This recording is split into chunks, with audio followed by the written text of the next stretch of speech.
before, but we are now live on Sportswire Radio and sportnarium.com/player. We are now live on Facebook.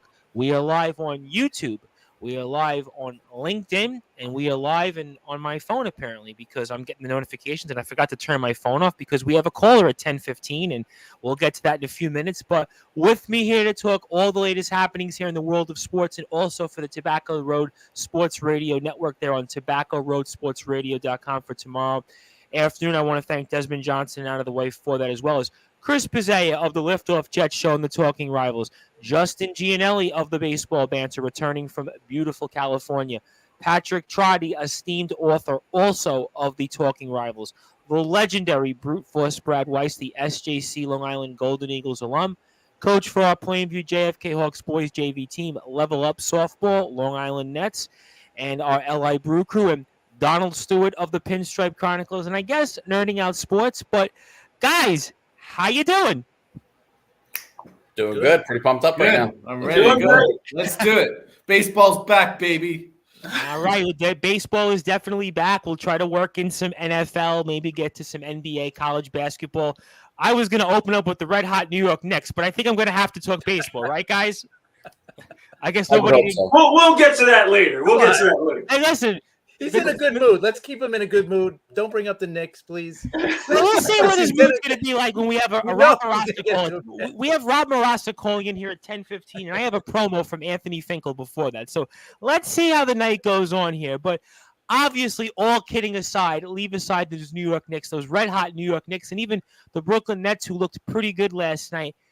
The news that has dominated the sports world, I think it's pretty fair to say, right, everybody, is that baseball is back. And for everybody here and those who are watching this for the first time, I mean, how did we get there, man? Let's go with Chris Pizzea, obviously the Talking Rivals and the Liftoff Jets. And Chris, set the tables for us on how do we have a baseball season upcoming? You know what? They finally came to their senses and came to an agreement. It went out to a vote. And surprisingly, they actually went against their executive board, the players, right? Which I was surprised. I was actually shocked when they first came out and said that the executive board voted against it. I thought, oh man, this has no shot to go through. But it just shows you that the players wanted to play. They simply were like, listen, let's go. We got close to what we wanted. And you know what? Let's take this deal. You know what? In 5 years, we'll work on it a little better. But right now, we got probably as much as they could probably get. It was 99 days it went. So these guys want to go play. You know, they want to start making money. You know, they started missing checks. So I don't blame them. So that's like I said, I'm still shocked, but you know what? Good for the players that they voted against the executive board and it went through. So we got baseball and we're getting a full 162 games, which that was another surprising thing. You know, like remember last week they said they were canceling games already, but now they said they could play a full season. So this is great, you know? Absolutely. No question about that. And Justin, who returns from sunny California, I guess, Justin, you come back off the plane and all of a sudden we have a baseball season. So maybe you brought us some good luck. I mean, I don't know if it exactly quite like worked in that timeline, but give me your thoughts here on baseball returning and some of the details. No, first of all, I was scrolling my phone all day at work yesterday. I returned to work yesterday. Oh, you did? Okay. And I was scrolling Twitter all day long looking for a deal. Now, listen, you know what? Forget about what happened over the last 99 days. You know, they came to a deal. We're getting a full season. And that's really what was important in this situation because baseball truly takes a hit when games are missed and missed permanently. And because things would have gotten contentious once MLB said, no, we can't play a full 162 anymore. Now there's going to be a whole fight over, okay, we want full pay. You're not getting full pay. You're not playing 162. So we did avoid that. It was good on the other player reps who decided to go against the executive board who went 8-0 voting no. I think at this point, everybody just wanted baseball. Like Chris said, you know, they got to a deal that seemed fair, and everything did seem fair. I mean, the owners, give them credit. They made a lot of concessions. They came to meet the players close to the middle on a lot of terms. and they were adamant about the 14-team playoff as well. Settled on 12, and we're raring to go. We have a baseball season now. I think that if you're diehard baseball fans like us, we're going to forget that this lockout even happened, because when the record books are all said and done, 162 games were played. I mean, how often do we talk about the 1990 lockout? Not until I brought it up a few weeks ago. Nobody even remembered right. It delayed the season a week. They played 162. They extended it by a couple of days. They played 162. The Reds won the World Series. And, it goes into the history books as a full season that nobody thinks about. Why is 1994 such a sticking point? Because we missed the World Series. Yeah. That's why. And so the fact that the players and owners finally came together, they finally put together a CBA that seems fair on both sides. As annoyed as I am at the owners for not sending a proposal for the first 43 or so days, look, in the end, we got the job done. And for that, I'm totally pumped. Absolutely. And clearly, Bobby Tats, Donald Stewart's co-host, I guess you could say, with the Pinstripe Chronicles show, he definitely agrees, and he says definitely a big win for fans by not losing games. Would have created another set of issues. Yeah, for sure. I mean, listen, Bobby, at the end of the day, nobody likes, with all the stuff going on in the world and people being hit hard by everything going on out there locally and abroad and everything else. I think baseball, the political headwinds, no pun intended, were too strong against baseball. They had to get a deal done. And Patrick, I know you're pretty excited about it, and give me your thoughts on baseball's return here imminently. Yeah, I'm raring to go. I'm pumped. Opening day, Red Sox Yankees. That's pretty solid. There's just too much money to be had. I mean, I was trying not to pick a side. I'm still trying not to say which side I think won the deal or who got the better financial. I just want baseball back, and baseball's back, so I'm happy. Yeah, I just think there was just too much money to be made. I like the playoff implementation with the added games. It's not totally as watered down as I feared it might be with 14. So 12 isn't. I mean, they met in the middle. So that's what we were talking about before. Just meeting in the middle, and there's just too much money to be made. And the one thing that scares me is the 45-day rule change with Manfred. He can get different rules in quicker, but we'll see. Well, we're going to certainly see, but at the end of the day, we have a baseball season, right? A couple of days ago, everyone thought, oh, boy, here we go again. It's going to be a long, protracted process here in battle, but that's not the case. And somebody I know is very excited about that. I'm sure going to give some brute force-like opinions here. That is, of course, the legendary brute force Brad Weiss, who certainly is showing everybody that he's a New York Mets fan and those Mets colors are out. So he's excited, I know. So the brute force, I mean, give me your thoughts here on now that we're going to have a baseball season coming up here in 2022. Yeah, Tom, it's about damn time they agreed. I mean, how long did we have to wait? And listen, obviously, another prediction of mine goes down the drain because I said that there was going to be 110 games or so, and I said that they wouldn't play till June, and just another prediction goes down the drain. What else is new? John Gonzalez knows best. But anyway, in real talk here, I mean, it's just exciting to see that baseball is going to be back. Like Justin said, I agree. No one's going to remember the lockout. As we go during the season, they're going to forget about it. But ultimately, right now, it's just nice to see. It's nice to see Max Scherzer on the baseball field instead of in his Porsche. That was nice to see today. It's nice to see Justin Gianelli's Max Scherzer shirt. So it's just nice to see baseball back. And you guys talked about a lot of the specifics. I mean, when it comes to the rules, there's some things I like. The playoff format's definitely a lot better without that one-game wild card. There's a few other interesting ones that come up. We'll see how we feel about the ads on the jerseys like the NBA has now. Somebody suggested apparently that we should have Sportswire patches on these jerseys. I mean, listen, in due time. Listen, what can I tell you? I mean, I know somebody suggested it. We'll certainly try to work on that. The brute force. I'm behind on so many things. I'm behind on T-shirts. I'm behind on merchandise. I'm behind on promos. In fact, I finally have a promo. I'll unveil in a little while. So I mean, listen, in due time, as they may say. Hey, why not? Why not, Tom? But ultimately, just excited to see some baseball, excited to see some spring training. At this point, I'm jealous of Justin going to California, so I might have to go to Florida and watch some spring training. I'm that jealous. So, I'm just ready to get back into the warm weather. Just as we got a nice day today, we got to see some snow tomorrow. So we're just waiting for consistent. That's been New York, though. That's been the whole winter. Listen, last week was 70 degrees, and the next day was like 30 degrees. I mean, that's just unfortunately it's been the winter we've had. In the end, baseball season makes us think of warm weather, and the fact that we could say that there is going to be a season makes us think that the summertime is nearing closer as we approach the spring training. So it's exciting. I'm looking forward to seeing my New York Mets. We went out and spent the big bucks. We got Steve Cohen. We're not done yet, and it's time for us to go out there and hopefully have a great season and see where we're going to be at the end of 2022.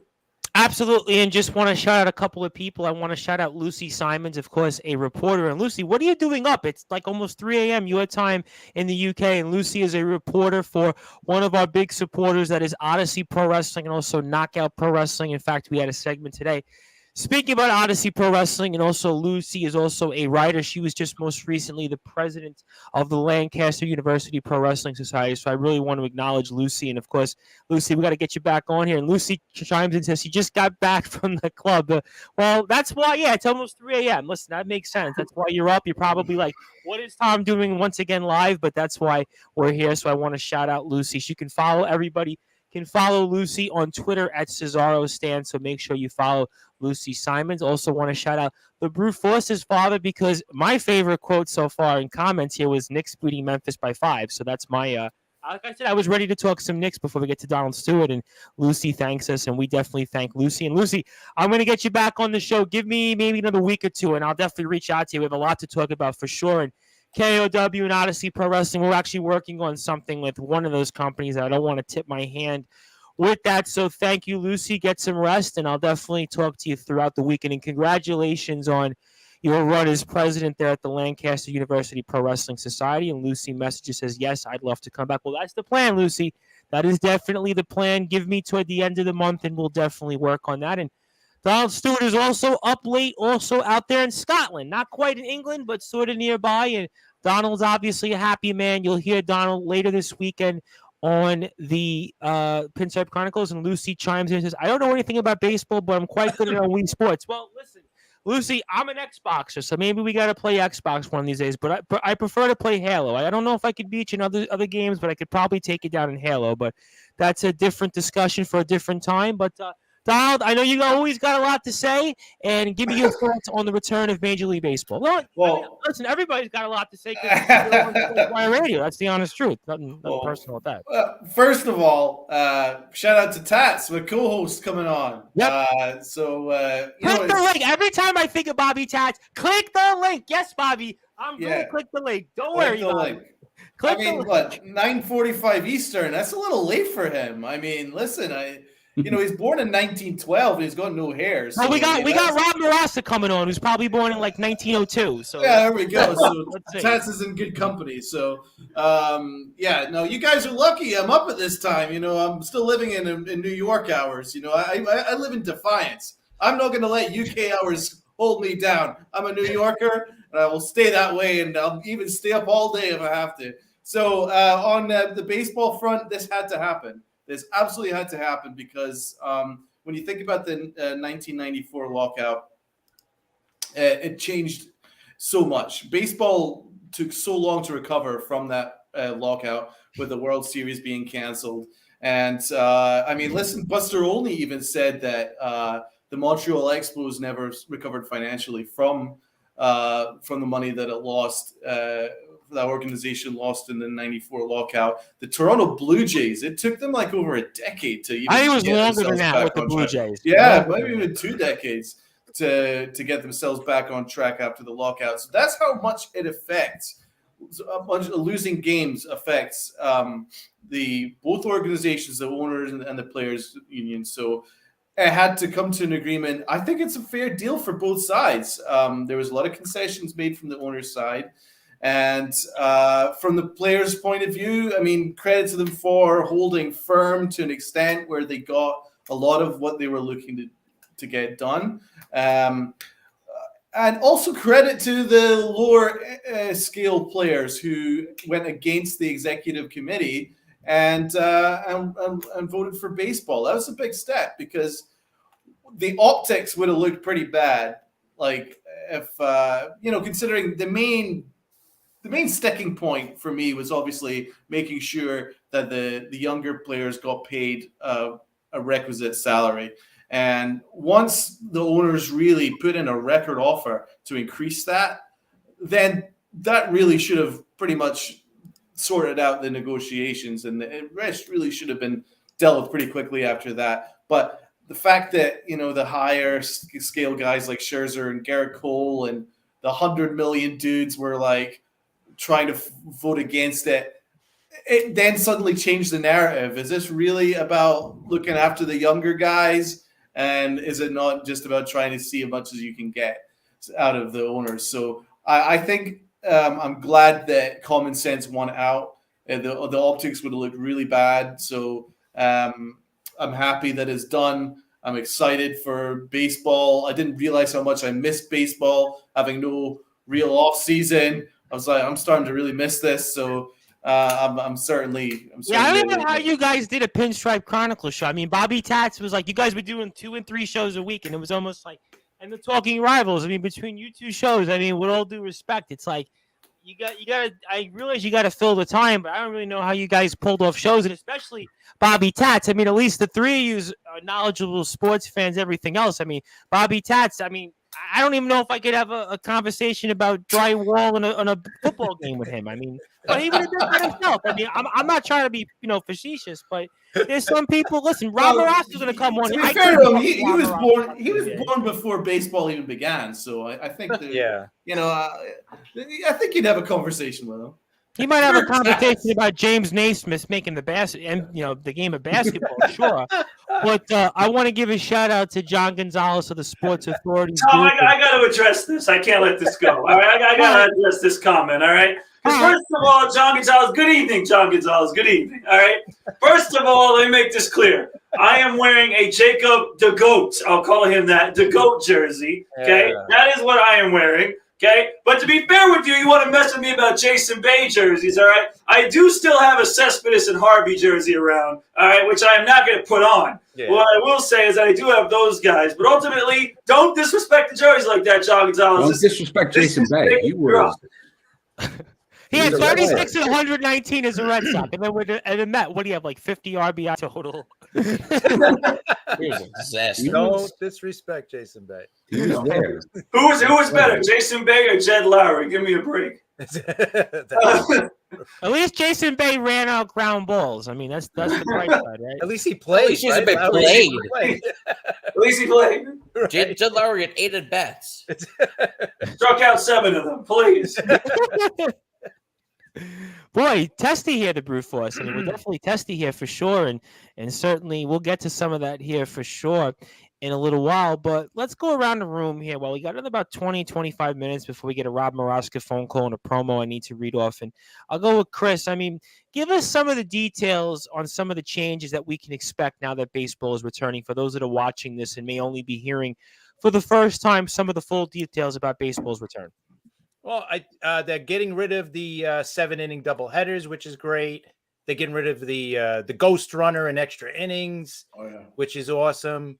They're adding another playoff team, so now we got 12 playoff teams. I know Patrick brought that up a little bit.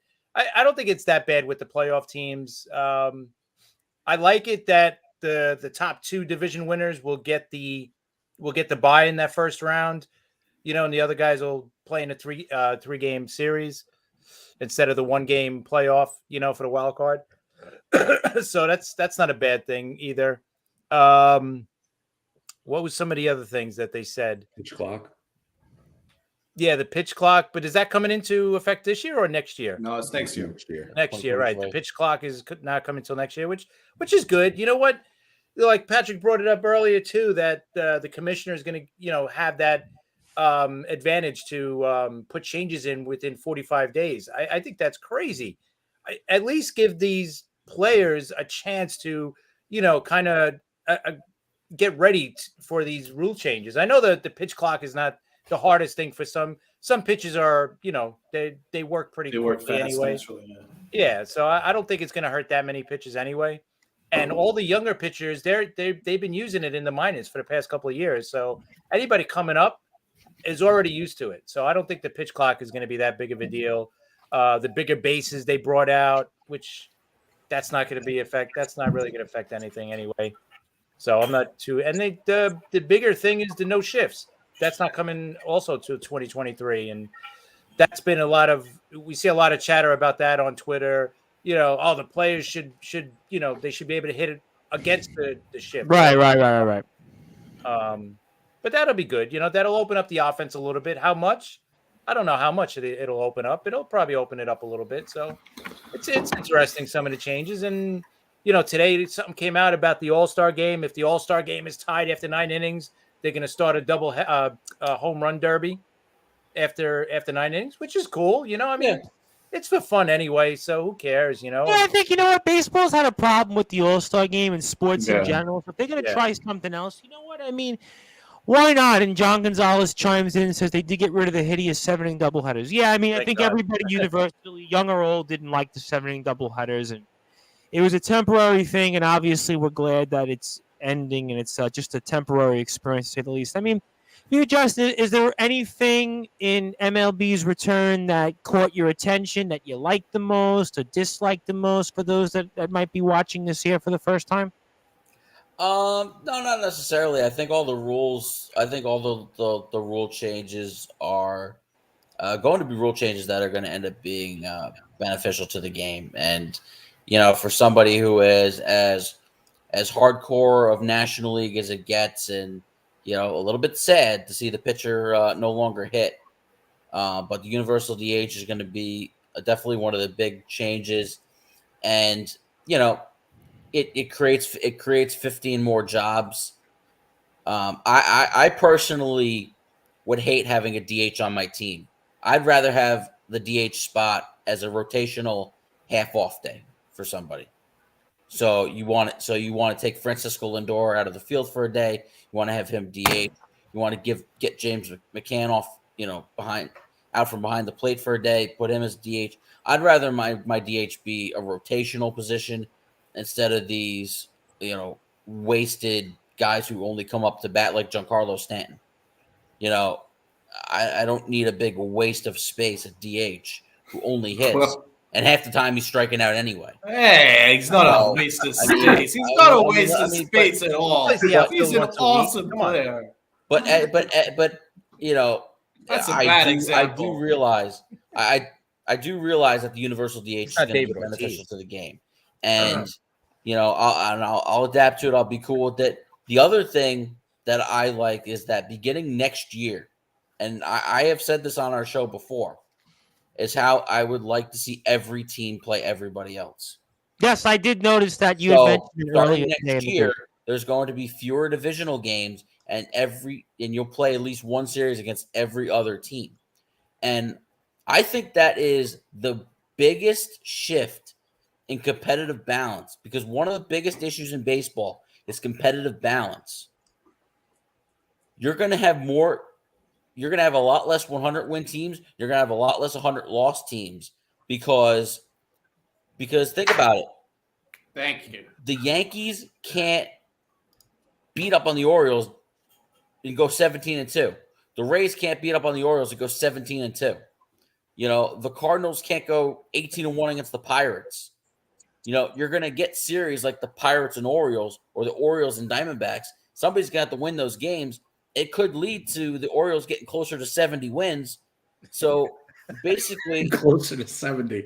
Well, if the Orioles are playing the Pirates, the Diamondbacks, the Rockies, teams that are basically in their class, somebody's going to win those games. That reminds me of history class. Somebody has to win those games, and we're going to have more parity in the league, and it's just going to be so much harder for a team to just run up wins. Like, it's going to be hard for the Dodgers. Basically, you're saying that we're going to have parity a little bit. Is that what you're trying to say? Right. Long-winded, but yeah. Right, and think about it.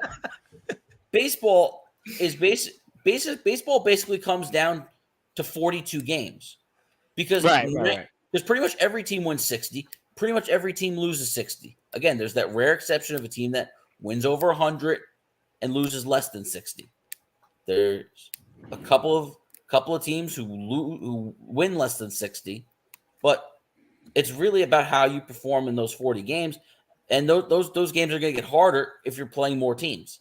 So I like it for a competitive balance standpoint. All right. I mean, interesting questions. And obviously, Donald Stewart's co-host on the Pinstripe Chronicles, also at Nerding Out Sports here. Rob Barrows chimes in and says, Stanton is a what question? I think question mark. I think that was what he was referring to there. So waste of space. How could you say he's a waste of space? A National League MVP. And 97 I RBIs. know, Bat 270 last year, and he didn't strike out half the time. He was even He's towards an the IL middle waiting scale. to happen. He was a middle scale of strikeouts, so he was absolutely he's an injury awesome. waiting to happen. We all know that. and before we get to Patrick and everybody else here, and it seems to me, there's a phrase I hear all the time. I don't even know what it is. Let's go, Brandon. But I'm ready to say let's go Knicks at this point because the Brew Force's father is interrupted to say the Knicks have a 10-point lead here over the Memphis Grizzlies. So maybe the Knicks are making a playoff push here. Who knows? Stay tuned. I'm sure we'll get to that later on here. But changing topics back to baseball. In a nice mood. Now he's going to be. Hey, listen. I mean, people want to chime in and comment. I mean, listen, people want to chime in. They want to comment because they know they're going to be famous on Roku tomorrow at the Northeast Streaming Sports Channel. Also, TobaccoRoadSportsRadio.com at 12:30 tomorrow. But for you, Patrick, is there anything in the agreement that you like or dislike between players and owners here for this season upcoming? Yeah, first I'll take the high road. Stanton is a good player. I take him on my team any day of the week. As a Met fan, so I'm hit with it. I'll take him any day. I could say a lot of things about Stanton, but he's a good hitter. I don't know. The shifting to me is banning the shift. I'm of the school of thought, if you don't like the shift, hit it the opposite field. I mean, the opposite field is part of baseball. It's a tough thing to do, though, when you were playing high school. That was kind of one of the things you were always taught was to try to hit the other way if the defense kind of shifts and positions themselves. Even when we were playing, it's still hard to do. I mean, so in one sense. No, it's not. It's not an easy thing. Hence why I'm talking about sports and not playing them. But I mean, if you're getting paid, if the ball's on the outside part of the plate, hit it the other way. I mean, I think it goes back to just the lower levels, people incentivizing home runs and putting up with strikeouts more. But universal DH, I'm an American League guy. I like the universal DH. I would think that the Met fans would like it with Robinson Cano, but I want him gone. What? I want him gone. Well, I mean, this is the first step. You just use them in the DH and then out the door. Listen, Patrick, as a Mets fan, I like the first part of it, and then you mentioned Robinson Cano. I think we all like it as Mets fans, but when you mentioned Robinson Cano, I don't know about that. I don't know. He was hitting pretty well in the Winter League. I will personally drive to get on Met fans for something, but I'm not gonna, Look, I'll personally take the 20-minute drive to Citi Field and deliver him PEDs so he gets banned from the game. Wow, okay. Ladies and gentlemen, you have heard that here first on Sportswire Radio. We have one of our own, and I'm not endorsing That's a way to save $50 million. I mean, certainly Mr. Gianelli has made his feelings clear about Mr. Cano. I mean, if this was the professional wrestling world, I can guarantee you, Mr. Gianelli, this would be fully endorsed. But unfortunately, here at Sportswire Radio, we do not endorse. I feel like Vince McMahon on one of those PSAs he did once on steroids on it was Monday Night Raw one year. I'm going to say, well, this is just someone else's opinion. This is not the Sportswire Radio's official stance on what Justin Gianelli just said here. I just want to make that clear. But yeah, the shifts to me, Yeah. And Keith Angle from the TGI Sports Show, also a huge part of the Nice Northeast logo. Streaming Sports Okay, channel. there we go. Yep, Keith is a big part of that channel. I mean, listen, Linda and Mac McGrath owe a lot to Keith Angle because Keith is probably their best show on there. I mean, they've got some good shows, but Keith Angle's is probably the best show because every time I hear Keith, and you can definitely like his page, you also find him on Mancini Media all the time on Facebook, in addition to the Northeast Streaming Sports channel. I mean, Keith covers everything. He's well-spoken. He's knowledgeable. He's got great guests. He's always on point. He agrees with Patrick here as well. So I just wanted to shout out Keith Angle, of course, from the Northeast Streaming Sports channel as well. So there you go there, Patrick. Jump in. Go ahead, Patrick. And I think the other thing with the parody, yeah, there you go. John Gonzalez got great ideas all around. I like John Gonzalez. I'm a fan of his. I appreciate the comments. It's I think with the parody, I think it's more for the fans getting to see Shohei Ohtani, getting to see Vlad Guerrero in the National League, getting to see all these stars, getting Mike Trout to National League East ballparks every other year. I don't know if I want to sign up for Rockies versus the Royals this year, but if some stars can go to Fenway every other year or Yankee Stadium and Citi Field, I'm all for that. So okay, I think they got more right than wrong. I mean, how cool is the Red Sox Cubs series? I mean, that or Yankees Cubs, Yankees Dodgers, Red Sox Dodgers. That's really cool. I mean, I like that. Giants, Red Sox could throw in there as well. There you go. Exactly. I Giants, think Yankees.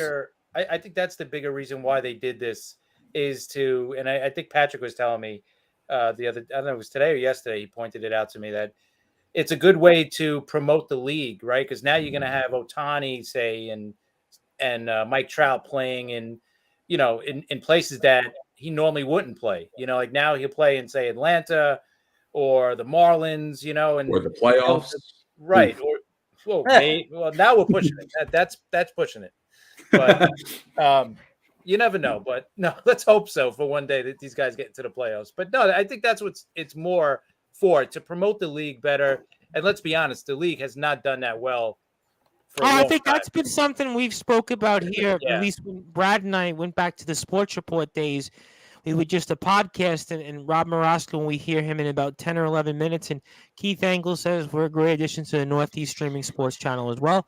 Thank you, Keith, for that, and thank you for your support. And let me go to Donald and the Brute Force, and I'm going to read off my promo, which I promised for a special supporter of the show. So, Donald, is there anything you like or dislike in particular about the plan? I mean, universal DH, does that move you one way or another, or give me your thoughts? 100%. The reason why is because I have the flashbacks of when Chin Ming Wong, who's having Cy Young caliber season. Yeah, 2-time 19-game winner, and then he was hurt, never the same after that. Yep. Ran the bases and tore a hamstring, and he never recovered. Obviously the Bartolo Colon and even Ceci Sabathia, those guys are outliers. The majority of the time, you don't want a pitcher to come up at the plate. You really don't. I mean, obviously, I added a bit of strategy and stuff like that, which was kind of cool. But at the end of the day, it adds more jobs. Now you got power guys that are maybe towards the end of their careers that could come in, get a job, and be a DH in the National League. And also, from a Yankees perspective, that giant waste of space who's the MVP, he gets to play National League games now. So maybe he'll clear 40 home runs and 100 RBIs. So strikeouts. I like that. I like the DH thing. What I like also is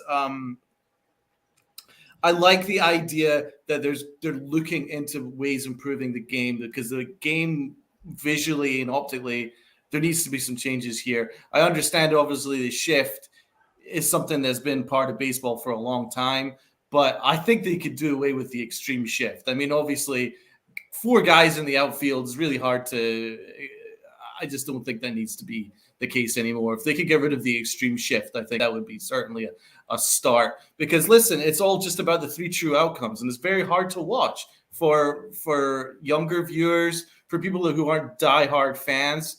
Is it just watching guys walk and strike out and hit the occasional home run? No, you want contact, and the shift, the extreme shift especially, that harms that. So if you find a way of amending that, then I think that needs to be looked into seriously. Pitch clock, sure, because of pace of play. And I don't have a major issue with the bigger bases. If it adds safety, then fine. I don't think it really does me any either up or down either way with bigger bases. So listen, I think a lot of what was done is for the betterment of the game. My only criticism is that there's not really done enough to curb tanking. The only thing that's really done is this draft lottery, which should help, but I think that you're still going to see teams that are going to tank, because there's not been too much done about that. Even Buster Olney even tweeted that. So that's the only criticism I have of it. But in general, I think there's a lot of good things about it, and I think baseball's going to be much better over the coming years. Hey, listen, baseball's back, and for a lot of people and most sports fans, that's a good thing. And John Gonzalez chimes in, hey, when Colon hit that homer in San Diego, that was an awesome moment. Yeah, you're going to hear that for the next 50 years on SNY. Listen, SNY, when they don't have anything. That was one of my favorite moments of all time. Well, SNY is going to play for the next 50 years because, they don't have anything after Met stuff to talk about of note. So they're going to replaying that game, I'm sure, for the next 50 million times over in the next 50 years. But Bruce was very quickly before I read off my promo, and we hear from a conversation from Rob Maraska about his thoughts on baseball, and I'm sure he's ready to give us some interesting comments, to say the least here. Is there anything you like or dislike about the plan? And give me your thoughts. Yeah, Tom, let me start with one that I didn't hear yet, but I'm going to make sure I say it. How about finally the ending of the T-ball rule, which was put a runner on second base in extra innings? How about that?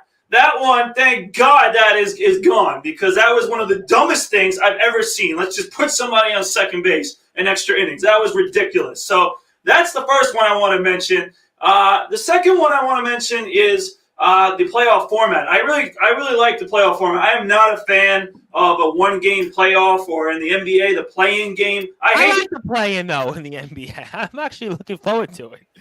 Well, for entertainment, I guess, but, to have one game, if that one game you're not feeling good, or that one game, it's just not – I just didn't like it in the Major League Baseball.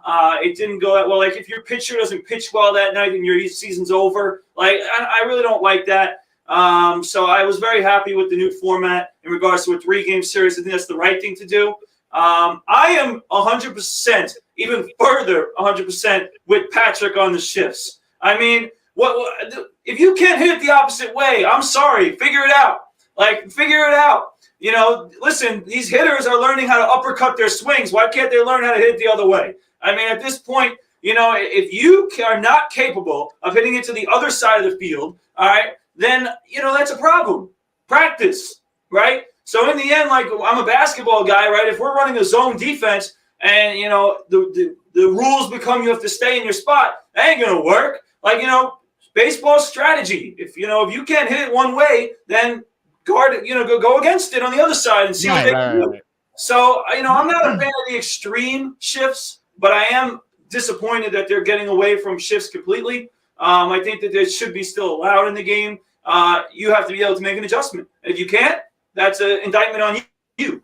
Ultimately, that's a problem. And the last thing I'll mention, Tom Bryce, because I have to say it, especially since I'm wearing the GOAT jersey today, okay? With the universal Jason Bay shirt. I mean, John Gonzalez is saying still it's Jason Bay. If you still believe it's Jason Bay, I'll turn around and show you John Gonzalez. All right, but it is Jacob Degrom. It's got the Nike logo, so it's new. It's new. Exactly. The other side. But anyway, listen, Jacob Degrom. First of all, pitchers are not allowed to hit, but I'm going to say one thing right now: Buck Showalter better consider putting him in the damn lineup when he pitches, because last time I checked, the Mets cannot score runs for Degrom. Who's the one getting the RBIs and Degrom starts? It's himself. Yeah. And by the way, speaking of Degrom, he's actually one of your better hitters at some points, especially when he's pitching or when we're struggling. He's actually a good hitter. It's not unordinary. I mean, listen, Mike Hampton was a very good hitter when we had him in 2000. I mean, that goes back to him being a shortstop at Stetson before transitioning to a pitcher as a junior. Right. But I need to piggyback off something Brad said. Very quickly, because I got to read a promo. Yeah. So you got 30 seconds. Piggyback. What the hell's going on with Jacob Degrom? Like he's the most untalked about superstar. Like he missed the entire second half of the season, and we hear nothing. Like it's like he's disappeared off the face of the earth. So you're saying he's almost the Axl Rose of Major League Baseball at one time? But why did we not hear one medical update in the offseason about how his elbow's He'll show feeling? up in 10 years. And why did we? And, I don't know if he was at camp today. Obviously, SMI would have gotten pictures of him there, but I'm a little concerned about him. No, listen. To Justin's point very quickly, I agree. I mean, we haven't heard much on him, and that's a problem. We didn't hear much on him last year when we were waiting for him to come back, and we didn't hear until the end. So Jacob Degrom, but I will say he definitely needs to be in the lineup. He needs to be a DH. And to Patrick's point earlier, Robinson Cano is not even in my thought process. The DH spot for the Mets needs to be for Dominic Smith, J.D. Davis, amongst others who deserve to play but maybe don't have a position. Well, and we'll see if they end up getting moved, but I don't think they will. And I think the DH spot's going to serve those two very well. All right. Well, listen, we'll certainly see. And Rob, of course, Rob Barrows comes in from the Pinstripe Chronicles and says, I bet that waste of space Giancarlo Stanton would give DeGrom run support. Well, considering his lack of run support, that might be the case. So clearly, Rob Barrows, and I want to make sure everybody follows very quickly before I get to my promo and a Rob Maraska phone call. You can follow the Pinstripe Chronicles on Twitter at Stripe Chronicle, and also please follow the gang that includes Bobby Tats, Donald Stewart, Rob Barrows, also Mother Superior, also Chris. So make sure you follow the entire outlet here. And for Sportswire Radio, we do have a promo I'd like to read off here very quickly, and I'd like to thank our very good friend, Mr. Anthony J. Finkel, of course, of DPH Property Maintenance Service, and of course, they have the professionals at the Trash Genie here. So for those that might have a landlord property space, or they might be dealing with a big home or whatever it might be, and you're dealing with garbage and recycling and all other types of clean out projects, you want to keep your curbside clean and save time and energy. We have weekly service plans at DPH Property Management Services Trash Genie, which starts at only $40 a week here. And you can call DPH Property Maintenance Service at 347-228-2625 or sign up at dph.nyc. One more time, you can call DPH Property Maintenance Service at 347-228-2625. That's at dph.nyc. You also, if you use the promo code Sportswire, that's the promo code Sportswire, you get your first week free. So, ladies and gentlemen, if you go and you need any kind of help, like I said, any type of cleaning or whatever project, it's now that the weather's changing and you're going to do some home remodeling or there's some stuff flying around and you need somebody to help you get the job done, DPH Property Maintenance Service and Anthony J. Finkel, a very, very dear friend, very, very dear supporter of Sportswire Radio, and his company will help you do that. Again, one more time, DPH Property Maintenance Service, 347-228-2625. You can also go to dph.nyc for more information, and please use that promo code Sportswire and get your first week free. And we want to support Anthony J. Finkel because, listen, he wanted to pay me for the ad, and I said, listen, you've called up in here so many times, you've rattled off all your information about the Jets. I'm going to not take your money, and I'm going to read your promo, and when you get big and famous, just make sure you subsidize Sportswire Radio. So then that's how we'll get you back here. But we're talking all things. That's it. That's the end of the game. Listen, I mean, we help those that'll help us. And Anthony Finkel has been one of my closest friends. I've known him for 100 years. And when I think about Ditmas Park, Kensington, Flatbush, and Marine Park, Anthony J. Finkel is That's those. where I grew up, too. And that you probably have seen Anthony J. Finkel around because he's literally like the guy of those neighborhoods. If you ever walk around Newkirk Plaza, there's almost a very, very likely chance you run into Anthony J. Finkel. But we are talking all things related here to the world of professional sports on Tobacco Road Sports Radio at tobaccoroadsportsradio.com. Also on the Northeast Streaming Sports Channel. I am the host of the Sports Report and the station manager here of Sportswire Radio, the Reverend Tom Bryson. Alongside me is Chris Bizzea of the Liftoff Jets and the Talking Rivals Show, Justin Gianelli of the Baseball Banter Show, Patrick Trotty, esteemed author, also of the Talking Rivals, Donald Stewart of Nerding Out Sports, and also Pinstripe Chronicles, the brute force Brad Weiss, the legendary SJC Long Island Golden Eagle, head coach for our Plainview JFK Hawks boys JV team, also of the Level Up Basketball Organization, the Long Island Nets, and the LI Brew Crew. And we are now waiting for Rob Maraska, our longest tenured analyst. I guess you could say that at this point. We want him to call in, get his thoughts. So, Mr. Maraska, I know you're listening, so definitely call up in here now. I've got a few minutes or so. I've got about a 15-minute window, so we are going to punch you in now, Rob Maraska. So I know you're listening, and he is here, our longest tenured analyst, and that is Rob Maraska. And Mr. Maraska, you were with us on Sportswire Radio, and welcome back. And I know you're pretty much as happy as anybody else with the return of Major League Baseball. Hi, guys. Yeah, I'm definitely happy. And, it had to be done. If they let this go on much longer, it would have definitely hurt the sport. They had to get it done. They're going to lose a lot of money, and that's what it's all about now, the money. So, yeah, I'm happy that we're going to Okay, I mean, I think everybody definitely agrees with that. And give me one or two things, Mr. Maraska, you like about the plan, or anything you dislike, and I'll get some of the guys' thoughts here. Yeah, well, I definitely am happy that the baseball is gone. No more 7-inning doubleheaders. And I complained about that a lot in the last 2 seasons. Mm-hmm. COVID, and also that stupid runner at second base. In extra innings, that's gone. So I'm happy about that. Listen, I'm a traditionalist. You know that. I wasn't happy about the talk about the DH, but I know that it had to be done. So you know what? I'm going to go with it now, even though I like seeing the pitcher get up sometimes just so that the manager can make some moves, but that's National League Baseball, and I'm old, so. Well, I wasn't going to say anything about your age, Mr. Maraska. I'm going to plead the fifth on that, but let me get some of the guys in here and get their thoughts on it. And obviously, he talks about the DH, and that is obviously maybe at times it's been the third rail, but in one sense, I mean, we've kind of accustomed to what a DH is. Is there anybody that disagrees with the DH? And Rob Maraska, John Gonzalez chimes in and says, if there's any way we can get you on a speaker a little bit louder, because some of the guys are also having a little bit trouble hearing. I don't know if it's your phone, but if there's anything you can do to kind of put your volume up a little bit, that would be appreciated for sure. But while we wait for you to do that, for anybody here, is there anybody that doesn't like the universal DH, and anybody want to jump in on that? You know what? Real quick, I love the DH, and I think the way that they're going to change now with every team playing each other, and you're playing less in your division, I think it makes more sense to have a universal DH, because now you're playing each other more. American League and National League, so it's better to have everybody on the same rules, and this way, if an American League team goes to a National League team's stadium, they're at the disadvantage because they don't have, their pitcher has to hit who doesn't hit much. So I think it's so much better now, more than ever. I mean, I always wanted universal DH, but now more so than ever.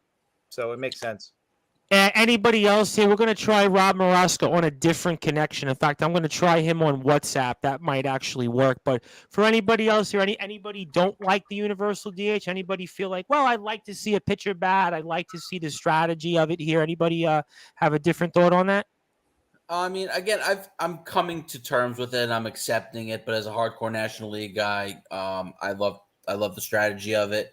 My perfect solution is the starting pitcher is put in the lineup every day, but once he's pinch hit for and taken out of the game, you have the option to leave him in as a DH, and then you're not running through the bench, because one of the issues that does arise in the National League game prior to this year is that you do run short on bench players, and I think, especially with the way starting pitching has decreased and you're pitching less, you're only going 4 or 5 innings. And you're having to pinch it 2 or 3 times because the 9 spot keeps on coming up and keeps on coming up. I would have liked the nice little compromise of, if you let's say you save a guy to pinch hit for the pitcher, he's allowed to stay in the 9 spot. And if you want to swap him out, you can. You want to get another hitter up there, you can. But you're allowing him to get multiple at bats. And John Gonzalez here comes in and says, the thing I miss about having a DH is the elimination of the pinch hitter. I see the brute force. You are nodding your head. Give me your Lenny Harris thoughts is a on that dying one. breed. Well, that's for sure. I mean, Brad, jump in while I try to figure out maybe a different connection for Rob Maraska. Yeah, so for the first time tonight, me and John Gonzalez completely agree on this one. Certainly, listen, and again, just like Justin said, I'm a National League guy. This is going to take me a little time to get used to with the DH. But ultimately, I agree with John. I think that's the main reason why I'm a little bit upset about it. I remember going to baseball games, especially in the playoffs, and remembering like late game, you know that spot is coming where you need a pitch hitter, and the anticipation of who the pitch hitter is going to be or who that guy is going to be to come in and be that, guy in the clutch at the end of the game that's on the bench. So I'm definitely going to miss that aspect of it because I think the pitch hitter was something that was interesting in the game. Like, oh, who's going to come in and pitch? Who's going to be the guy off the bench? Ultimately, again, it's not something that's going to make us really upset or ruin baseball. It's just something that as National League fans that we're just going to have to get used to, that the pitch hitter is not going to be something, but it still will be there, just obviously not to a capacity that used to be in the National League, which, again, I was a fan of. I thought it was interesting to know who that pitch hitter was going to be to come in. It just won't be there as much. There's decisions. Listen, I mean, that's always a decision. What do you do when you have a pinch hitter come in who's a lefty-righty matchup or righty-lefty matchup or lefty-lefty? And we've tried Mr. Maraska here in a different connection. I mean, for you, Rob Maraska, when it comes to the DH in the National League, is it going to be a bit of an adjustment that you're going to miss the pinch hitter? I mean, I know you're the traditionalist and you're used to seeing these things maybe more than some of these other guys here. I mean, give me your thoughts. Yeah, I'm definitely going to miss that, but, I've accepted the fact that it's going to happen, and, what, it's going to benefit the New York Mets anyway, so, I'm going to go with it now, even though I'd rather it be like the old days, but it's, you got to move forward, and I'm accepting it. And if you can, anyway, Mr. Maraska, make your phone a little louder because some of the guys are having a little bit of a hard time hearing you still. I don't know what the connection is, but in the meantime here, John Gonzalez chimes in and says the Mets had a legendary pinch hitter in Rusty Staub. Yeah, the Mets also had Matt Franco also in the late 90s, early 2000s. Lenny Harris, who I think is still the all-time leader in pinch hits. Am I correct in saying that? Lenny Harris, yes. Lenny Harris, who is still the all-time leader in pinch hits, and also, Manny Mota was a great pinch hitter also with the Dodgers back, I think, in the 70s and the 80s. So there's always a number of different guys that come up. So, I mean, those are things that come to mind. Mr. Maraska, I was wondering if you'd by any chance made your phone a little louder now. When it comes to some of these other things, what's your thoughts on anything else related to the world of baseball? Maybe some of the Met needs real quick. No, I'm having you're a little low. You're coming a little low. Are you on a speakerphone by any chance? If you can go up on speaker, because for whatever reason, I'm not hearing you very loudly on the phone. I don't know what it is here. I'm gonna try to make it a little louder. I don't think I can hear you a little louder. If you want, I can bump you into the StreamYard chat if that would work. I can send you an invite here if you want to pop in for a few minutes because that would probably be a better connection for us because I'm not hearing you loud enough. So if you yeah, we'll put you on for a few minutes. Okay, so we're gonna put Rob Maraska back on in the StreamYard because we're just having a hard time hearing you. It's nothing personal, Mr. Maraska, but even John Gonzalez says, "Do I need a hearing aid?" No. That's it's not you, bro. No, listen. I mean, one thing I'll say, just to be funny on that topic. Well, I get Rob Maraska in here for a you might, John Gonzalez. You might need a hearing aid next football season when you're hearing us talk about some picks and stuff. You might need the hearing aid, especially when it comes to the Steelers and some other picks that you made. But ultimately, when it comes to hearing us, that's the only thing that I would say. You just got to make sure you hear us when we talk about, picks, especially next football season. And we'll see how we do this baseball season. We'll definitely have some fun picks. We'll definitely have some upset series I'm going to be going with. So we'll have some fun with that this season as well in baseball. Absolutely. And looking forward to all that. Looking forward to predictions here. And also, John Gonzalez mentions Ed Kranepool as a pincher. Yeah, well, Ed Kranepool played what, like 100 years? I mean, so that makes sense. So we're just waiting for Rob Maraska to jump in here for a few minutes and get his thoughts. But while I do that, for anybody here, is there any free agent prediction? I know that's heating up, and I want to get into that for a few minutes. But where Maraska jumps in here because I eventually got to transition to football. Any free agent predictions? I know Freddie Freeman's name I hear out there. Clayton Kershaw re-signed. Is there anything free agent wise you guys have on mind?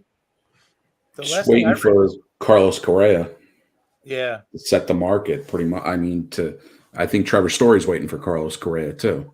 I think so. Yeah. Mhm. And like I put in our chat, I said last night that Freddie Freeman will be a Dodger by Saturday, and that's looking like that's heating up a little bit. Yep, I think that's what's going to happen too. Anything else here? Well, we're gonna have to dial in here. Rob Maraska back up in here for a few seconds. So he's having a hard time getting in. Yeah, I'm interested to see what the Mets do for pitching. You know, there was talk about Carlos Rodon. He signed a 2-year, $44 million deal, I believe it was, with the San Francisco Giants. Yeah. So he's now off the board. And there is some rumblings that the Mets are inquiring with the Reds about Tyler Mahle. Tyler Mahle. I don't know how to pronounce his last name, but well, I'm glad you tried it rather than I did because I've been having he's coming off I think a 13-7 season with a mid-3 ERA. So you know, a 27-year-old who's clearly on the rise. So I mean, it's gonna be crazy because especially for pitchers wanting to get into camp as soon as possible so they can start building their arm up for opening day, which is less than a month away already, and you know, they need to be ready to go. So you know, one of the other things that'll be interesting is what MLB does about potential roster expansions for the month of April. They've been discussing that because look, the shortened spring training could lead to, you know, and we've seen over the last few years starting pitchers pitching less. Well, we might really see that a lot in April because their arms aren't built up yet. Oh, because we're gonna have a very short spring training, and that's why a lot of pitchers are going to try to get off the board first, get to their team, report to spring training, and then start working. And Rob Maraska, we have you back on here, and is there some free agent signings or players that you're looking forward to seeing here most as we have you back on here for a few minutes before we move on?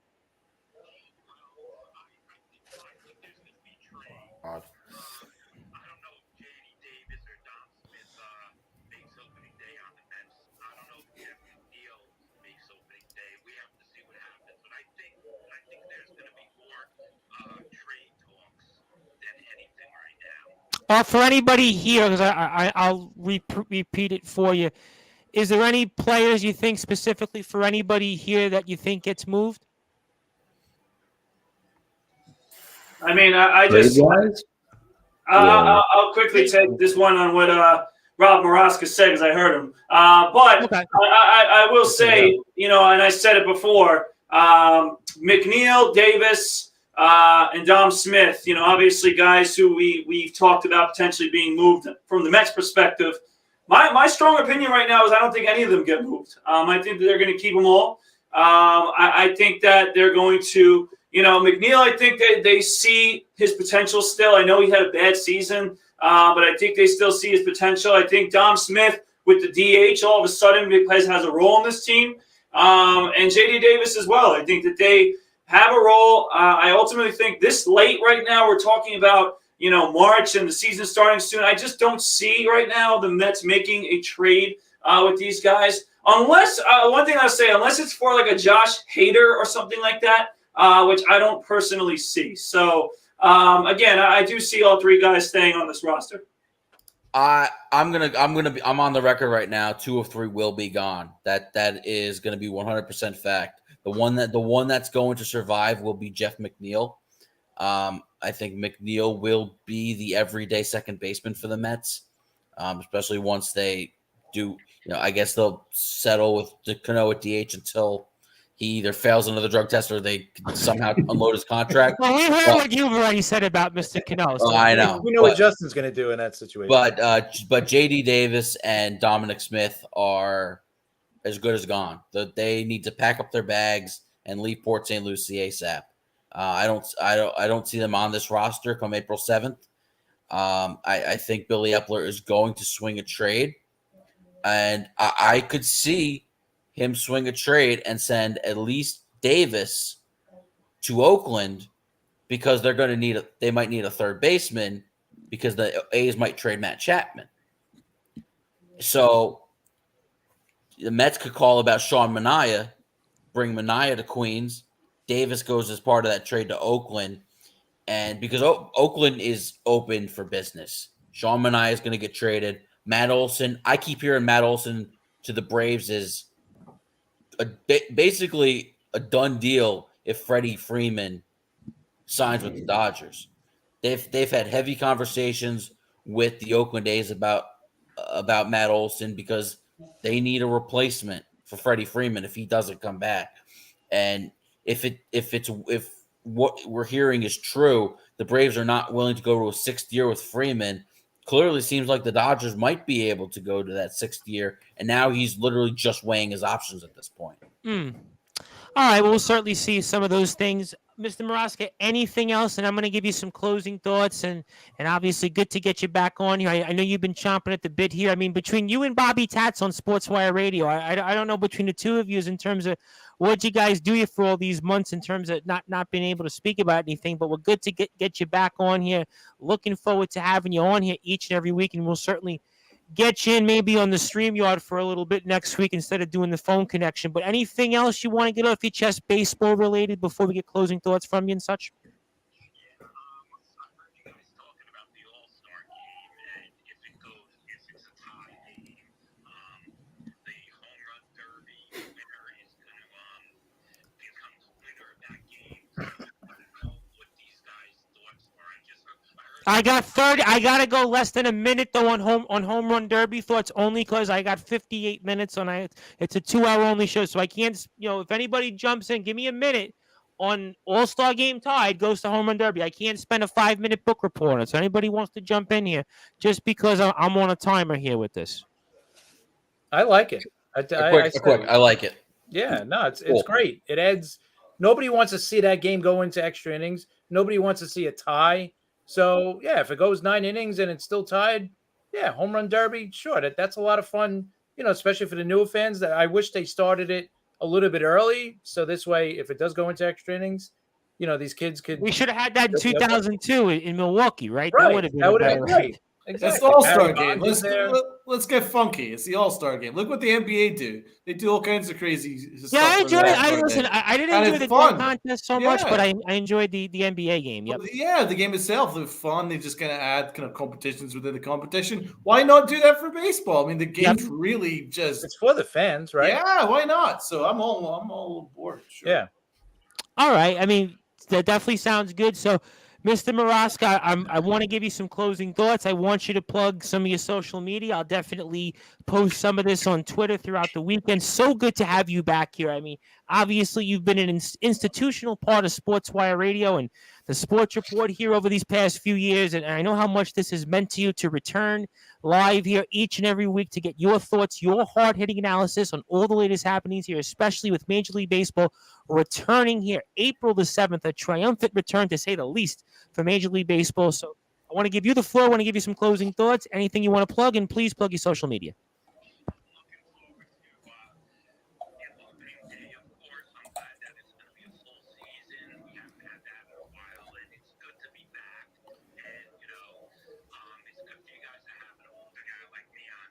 Well, I mean, I wouldn't say between you and Bobby Tats, you would be the old fogies of the station, but certainly you guys would be our elder statesmen. I mean, you'd certainly be our elder statesmen of the station. Let me just put it that way. And plug your Twitter as well. I mean, because you got so many followers. You got to plug. I know it's been a while. I know you're getting warmed up to this again, but you got to plug your Twitter.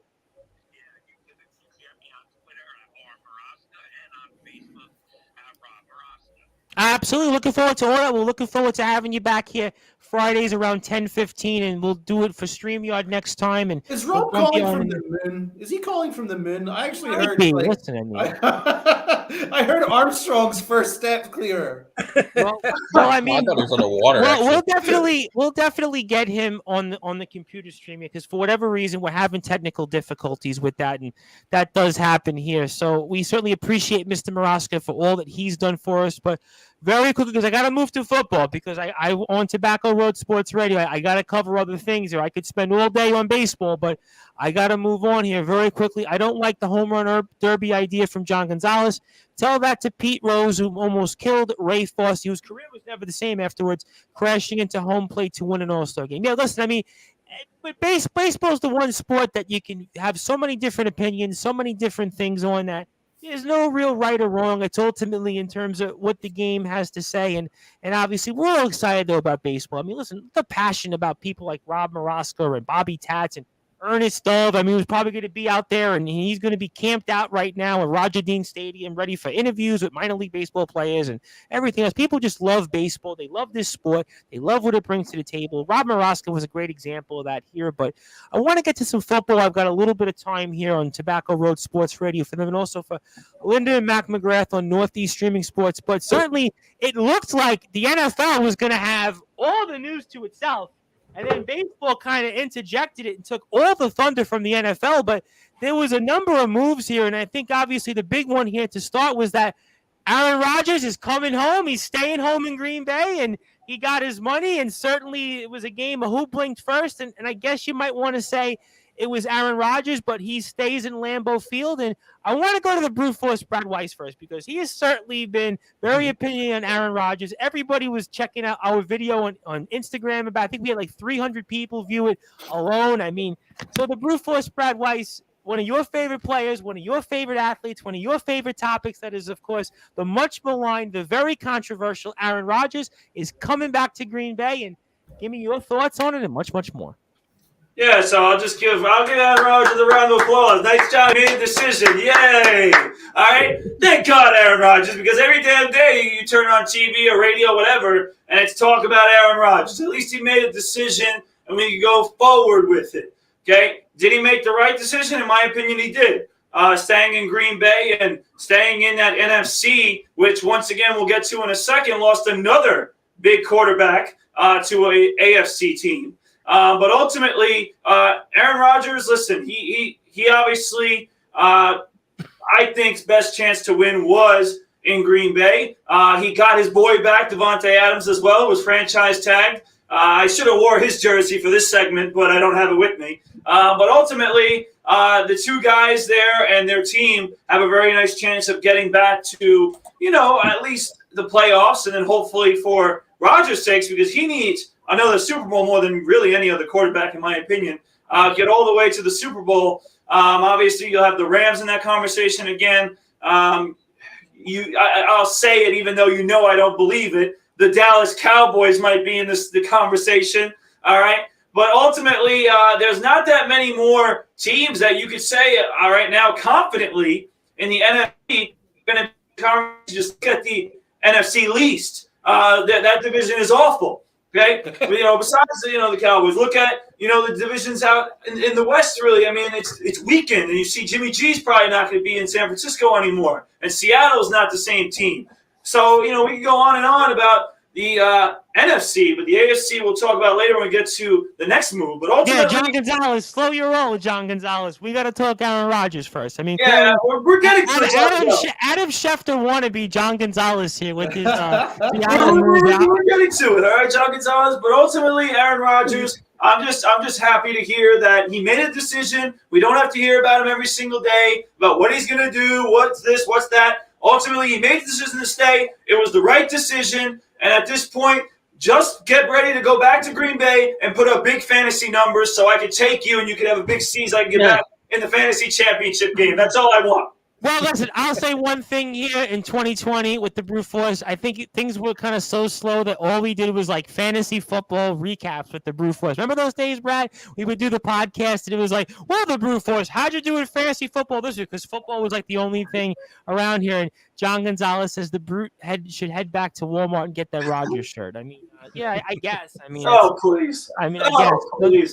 But let's get some of the other guys' thoughts here on this. I mean, Donald, I mean, what's your thoughts on Aaron Rodgers returning to Green Bay? Well, the key is that Devontae Adams has been tagged, so he's going to have his number one receiver. That's really important. Listen, Rodgers, I don't know, man. It's like he teases the Packers and ends up just signing a deal with them anyway. I mean, all that posturing before.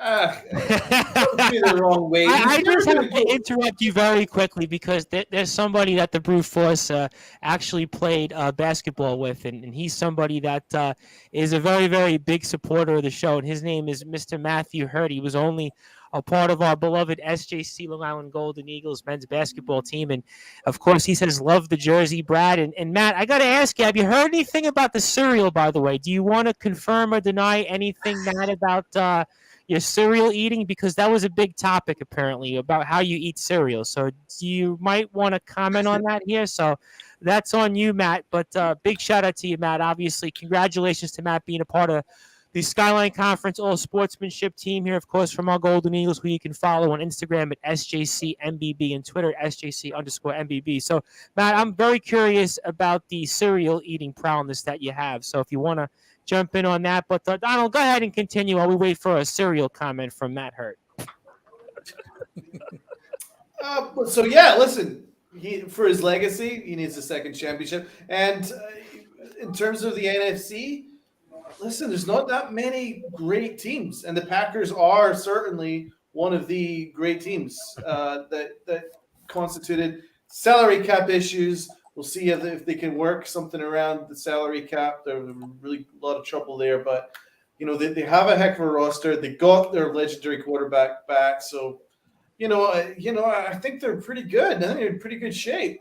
There's not a lot of competition in the NFC, so I just have issues with his posturing. I didn't think there was anywhere else he was going to go. So I think all his posturing about the Packers was I think he was a little bit miffed that he selected Love in the first round. That was obviously a huge miss. And I think it really annoyed him. And that was obviously really one of the most spectacularly stupid decisions in NFL history, really, when you've got Aaron Rodgers and you select a guy like him in the first round. But apart from that, it's all worked out fine. And it's for the best. I didn't want him anywhere else. He needs to end his career as a Packer. All right, well, we'll certainly see what happens on that. And for you, Patrick, I know we talked a little bit about this on the Liftoff Jet Show, and we heard you with Sharman and Chris as well. But give me your thoughts on Aaron Rodgers now that he returns to Green Bay. Yeah, I think it was the smart move for him. It makes sense. Personally, I think he's emboldened by moves that he sees from other athletes, mainly NBA athletes, kind of charting their own course and figuring out that they have the power over certain teams. And I think he had the power over the Green Bay Packers, because what else are the Packers going to do?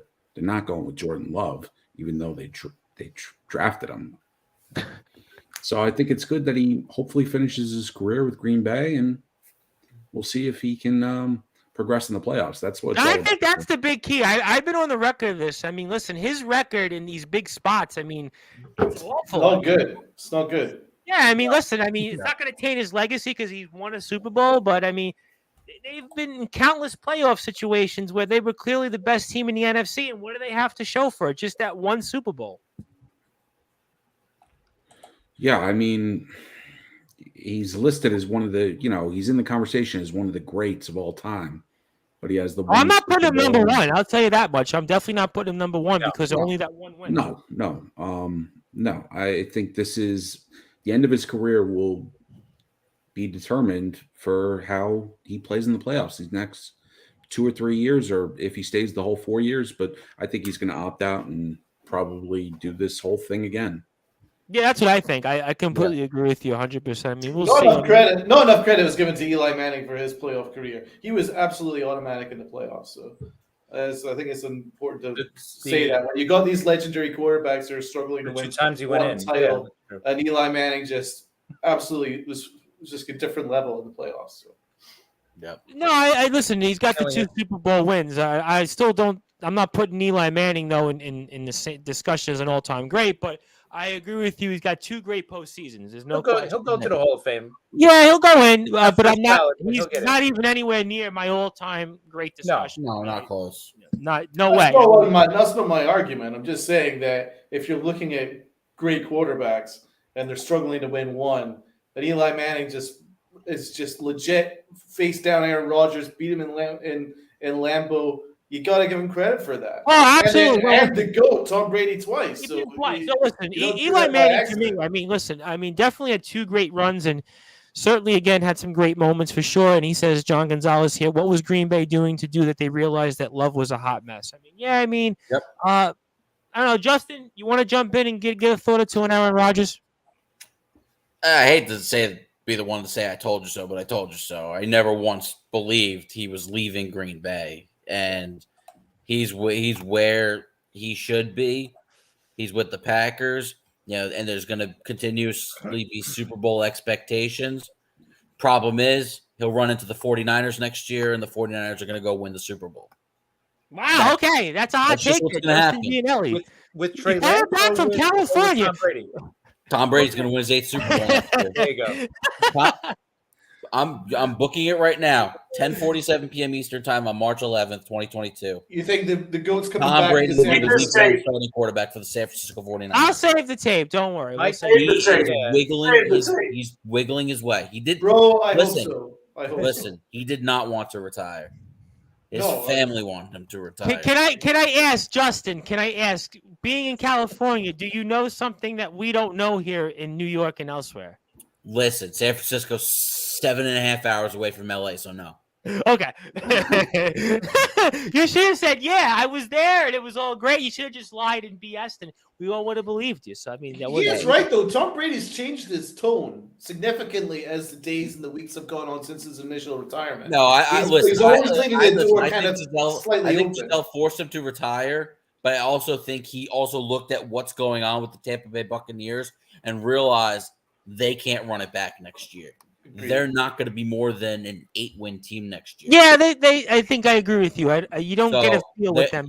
They're not going to be able to just run it back and get to an NFC title game, potentially a Super Bowl. So he's looking at, okay, let me play one more year. Let me go home. Let me play with my hometown San Francisco 49ers. They don't have a quarterback.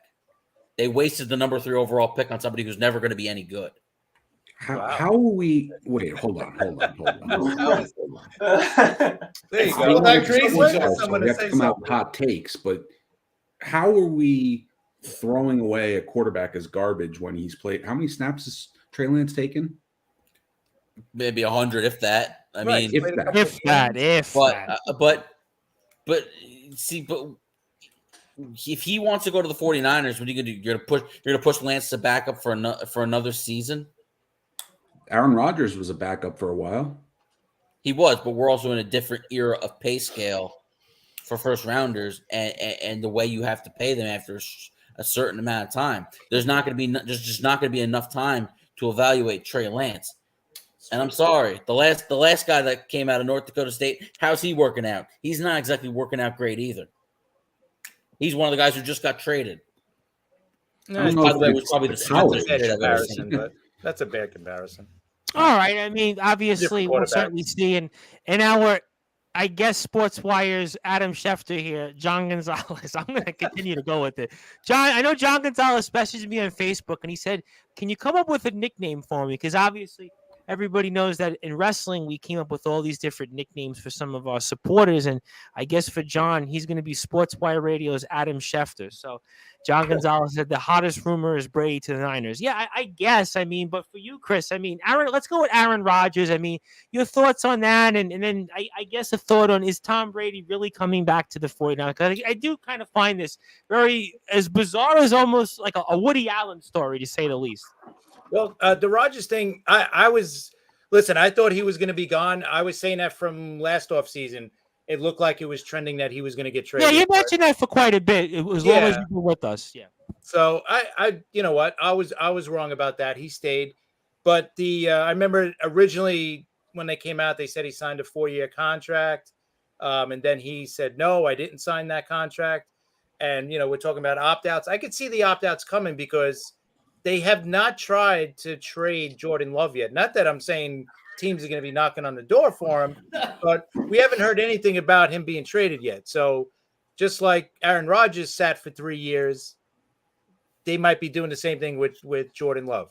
You know what? We're going to ride it out with Aaron Rodgers another year. If he opts out and he retires, then we'll bring in, Jordan Love to finally see if he could start.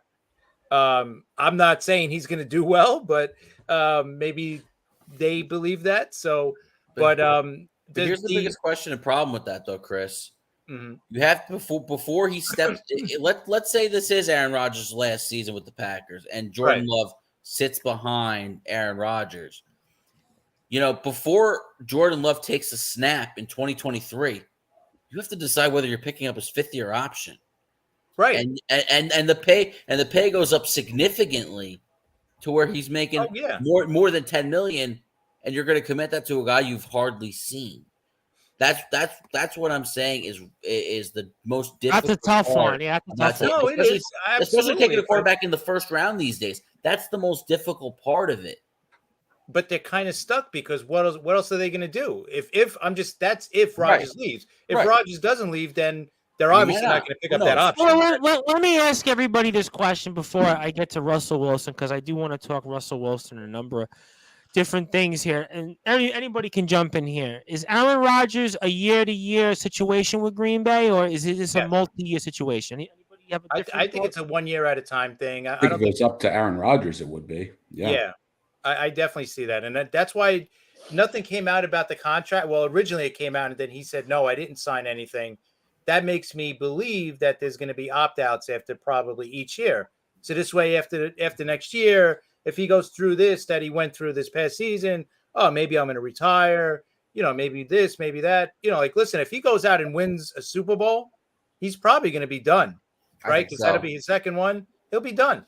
And Sportswire Radio's Adam Schefter here. John Gonzalez reports Brady is from Northern California. His dream team was always the Niners. Yeah, I mean, that might be the case here. I mean, clearly, John Gonzalez, did you get that inside information from anybody in 49ers camp? I mean, are they allowed to talk? I mean, what's the situation? I actually seen, what's his name? The guy from Pro Football Talk. Mike Florio? Yeah, he thinks exactly what Justin said. He thinks Brady's going to come back and play for the 49ers. So, yeah, I don't think so. I mean, they got Trey Lance, man. They're ready to start the Trey Lance era this year. They're ready to move on from Jimmy G. I know, but it's in one sense, it's Tom Brady. I mean, it's Tom Brady. I mean, but he's also 40? Oh, he's like Rob Moroska's age, like 400. Right, yeah, he's getting up there.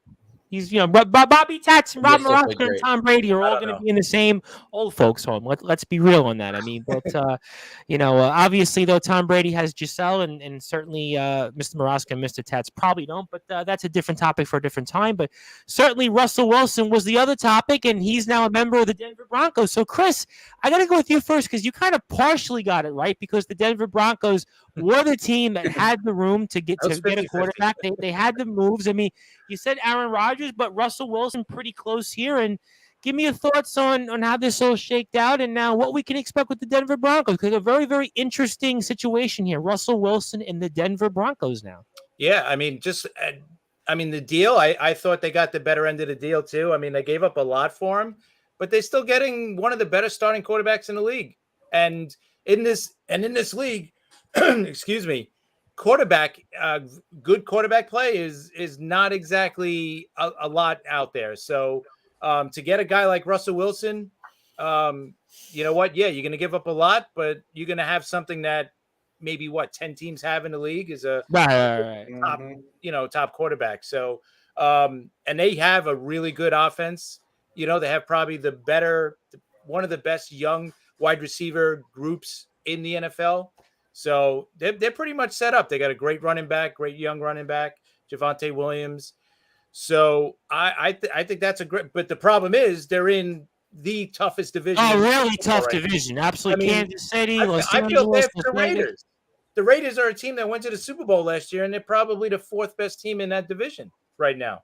So I just it's going to be it's going to be great to watch this division kind of beat each other up all year. So it's like the AL East of the NFL, right? Yes.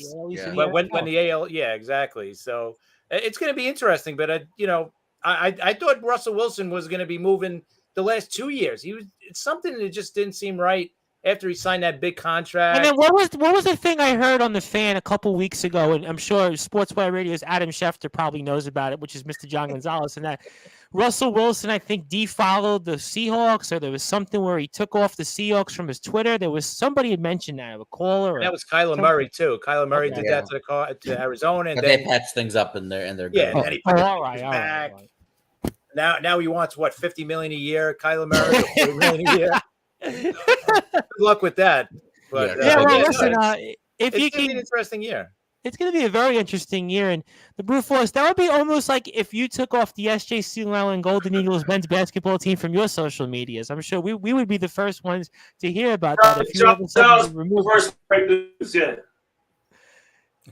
And I think we lost you. There you go, Brad. Jump in there, Brad, because I almost lost you there for a second. And give me your thoughts then on this whole situation with Russell Wilson going to the Denver Broncos. Yeah, I think it's a great move for the Broncos. I think that they made a nice move here. Some people are arguing with me that they gave up too much. I personally think for a team that's basically ready to compete, all they needed was a quarterback, and that was probably the best one available that they could get, knowing that Aaron Rodgers wasn't coming. So, I think that was the right move. I think they, listen, they lost a guy like Noah Fant, who's a great tight end, but there are tight ends available they could, put in there. They have great wide receivers. They have a great running game. I think they have a lot to offer in Denver, and with Russell Wilson, they become a team to be reckoned with. And I think that it's going to be exciting to watch that division this year. I mean, between him, between Mahomes, between Herbert, and obviously Derek Carr, I think that's going to be a really exciting division, and it's going to be really exciting AFC in general. I mean, there's going to be a lot of good teams in the AFC, which is unfortunate for me and Chris and our New York Jets. But all we're hoping for is that the New York Jets can compete with these teams, maybe, show that they can get better to compete at this point, because a playoff berth at this point, I'm sorry, Chris, I know you still had it, that this would be the year we get back in the playoffs. I think why not though? Listen, I mean, look at the AFCs. Well, you gotta look at the AFC West and say how many teams you think are going to make the playoffs. I mean, you got to say it, maybe 3. Well, remember, they do play each other. They all play each other twice. So law of logic could say they all could go 1-1 against each other. True. But I still believe with that experience that they have in that division, those quarterbacks, those teams. I could see them competing against each other, but I still think they'll have a good enough record against the rest of the league to ultimately make the playoffs.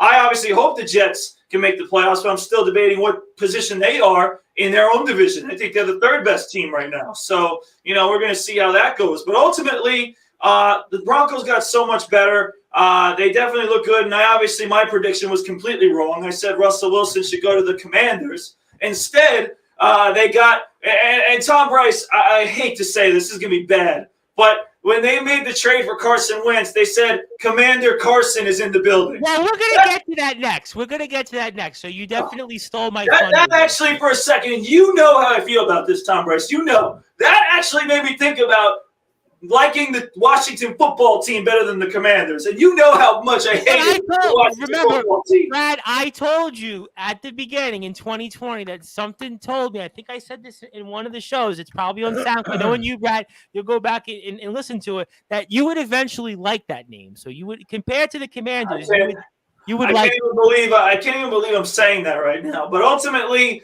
it's the truth. Commander Carson, we'll get to him in a second. But Russell Wilson ultimately makes the Broncos a team, not only, in my opinion, that's going to be a lot better, I think they're a contender for the Super Bowl. I know it's going to be tough in the AFC because there's so many great teams, but I think they're going to be right there, and you can't count them out.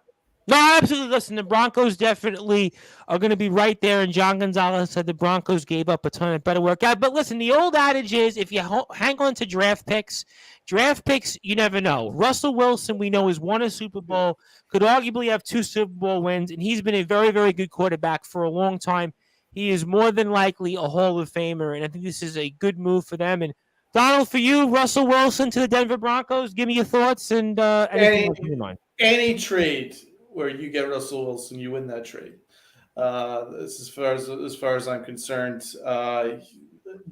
The biggest takeaway from this is how vital it is, and how so many teams are looking for quarterbacks that can put them over the top, because there's so few. There's only a very select few, and Russell Wilson's one of them. Aaron Rodgers is another, and obviously then you got the guys like Joe Burrow and Herbert and Mahomes and things like that are going to be there for the next 10, 15 years and legendary, probably going to be in the Hall of Fame themselves in all their respects. But you're looking at how difficult it is to find and keep great quarterbacks. And so there's a scramble right now. So obviously the commissioners or the commies or the communists or whatever their new name is, they need a quarterback. They have to get Wentz, so they overpaid for him. And Carolina don't have a quarterback. San Francisco don't have a quarterback. I mean, San Francisco are one of the outliers because normally if you don't have a good quarterback, you can't compete at all. But they've got such a great team that an average quarterback like Garoppolo can take them pretty far, but even that can't take them over the top. So that's why my argument will always be for Giant fans, you need to get over your love for Daniel Jones. He is not the guy. You need to find a guy that can put you over the top. He is never going to be the guy that can put you over the top. Never, ever. So the Giants are also going to be looking for a quarterback next year. So there's so many teams that need quarterbacks, and there's a scramble right now. And that's why, the Rams went and got Stafford, because you need somebody that can win, because without a quarterback, you cannot win. It's the only position in sports where basically without it, you cannot win at all. There's not even a hope in hell. Now the other way you can maybe think of a point guard, but you can still make do with an average point guard if the rest of your team's pretty good. But in the NFL, if you don't have a quarterback, you're done. You're nothing. And that's the reality. So anyone who makes a trade for Russell Wilson, you win that trade as far as I'm concerned. No, absolutely no question that the Denver Broncos needed an upgrade over Teddy Bridgewater, and certainly Russell Wilson would be a significant upgrade. For you, Patrick, what's your thoughts on this trade? And give me your thoughts on Russell Wilson now as a Denver Bronco. Yeah, I agree with a lot of what Donald said. I think I try not to overthink it. And Pittsburgh has Dwayne Haskins. What's Water Radio's Adam Schefter, John Gonzalez with lightning rod-like comments. But Russell Wilson, I think, just to keep it simple, if you win the trade because you got the most talented player in that trade. Right. If you don't have a quarterback, what good are just a bunch of draft picks? They're just 50-50 crapshoot. So I think that it's going to be interesting to see the AFC with the young quarterbacks and with a couple of veterans, obviously. There's no shame in just making the playoffs and having a chance now. The AFC is stacked. Yeah. Oh, the AFC right now, it's crazy. It's almost like, and Brad will appreciate this, what the Western Conference used to be in the NBA for a while, where it was almost like if you won 50 games, you were barely a playoff team. And the AFC right now, it could be like 10-7, you're not even in the playoffs. That's just the reality of how it goes. So there is a fair point to that. Justin, Denver Broncos new quarterback Russell Wilson, and after everybody else has had their thought, your take. Yeah, I think this is a great trade for the Denver Broncos. If you look at the way their 2021 season kind of unfolded, you kind of realize that they were one of the more talented groups in the league. They had a terrific defense, some really good playmakers on offense, whether it's Jerry Jeudy or Cortland Sutton or Javonte Williams and Melvin Gordon in the backfield. And they were clearly being held back by the lack of quarterback play. And, from Teddy Bridgewater being average to inefficient to getting hurt and then watching Drew Lock just be absolute garbage and vomit all over himself on the field. They needed an upgrade in the worst way. And yes, they're going to be in a tough division in which, they're going, where, I mean, it's easy that Russell Wilson's the third best quarterback in the division, behind Justin Herbert and Patrick Mahomes, who's far and away above everybody else. And it's going to make things a lot more difficult still for the Denver Broncos to make noise in the AFC. But yes, to John Gonzalez, yes, the Jets need to go after DK Metcalf.